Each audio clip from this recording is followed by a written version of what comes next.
আসসালামু আলাইকুম ওরহমতুল্লাহি ওবরকাত।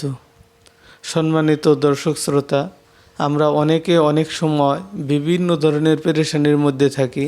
তার মধ্যে গুরুত্বপূর্ণ এবং অনেক জটিলতা একটি পেরেশানি হলো আমাদের ঋণ। তো এই ঋণের কারণে আমরা সুখ শান্তি সব কিছু বিসর্জন দিয়ে থাকি। তো আজকের এই ভিডিওতে আমি আপনাদেরকে এমন একটি আমলের কথা বলবো, যে আমলের মাধ্যমে আল্লাহ রাব্বুল আলামিন আপনাদের ঋণ পরিশোধের ব্যবস্থা করবেন।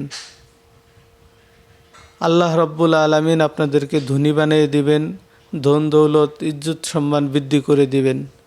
তাই আমলটি আমরা খুবই গুরুত্ব সহকারে আদায় করব। আল্লাহ তাআলা অবশ্যই আমাদেরকে ফজিলত দান করবেন। তো আমরা ঋণগ্রস্ত থাকি, হতাশ থাকি, পেরেশান থাকি, ডিপ্রেশনের মধ্যে থাকি। তো এই জন্য আমি আপনাদেরকে বলবো যে আপনারা এমন একটি দোয়া আছে, যে দোয়াটি পাঠ করলে আল্লাহ তাআলা অবশ্যই আপনাদের ঋণ পরিশোধের ব্যবস্থা করবেন।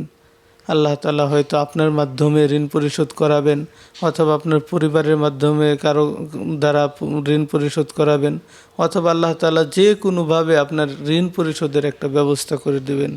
আপনারা এই আমলটি ইয়াকিনের সাথে, ইখলাসের সাথে করে দেখুন, অবশ্যই আপনারা ফল পাবেন।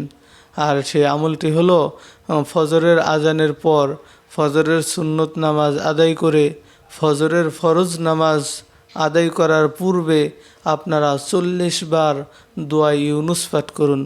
লা ইলাহা ইল্লা আনতা সুবহানাকা ইন্নী কুনতু মিনাজ জালিমিন। এই দোয়াটি 40 বার পাঠ করুন। আল্লাহ রাব্বুল আলামিন এই আমলের উসিলায় আপনাদের ঋণ পরিশোধের ব্যবস্থা করবেন। এবং এর সাথে সাথে আপনারা ছোট্ট একটি দোয়া পাঠ করুন। সেই দোয়াটি হলো, ইয়া হাইয়্যু ইয়া কাইয়্যুম বিরহমাতিকা নাস্তাগীস লা ইলাহা ইল্লা আনতা।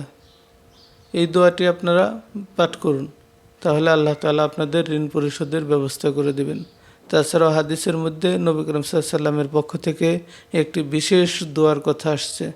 সেটা হলো, আল্লাহুম্মা কফিনি হালালিকা আন হারামিক ওয়াগনিনি বিফাদলিকা আম্মান সিওয়াক। এই দোয়াটিও বেশি বেশি পাঠ করুন। আল্লাহ তাআলা অবশ্যই আপনাদের ঋণ পরিশোধের ব্যবস্থা করবেন।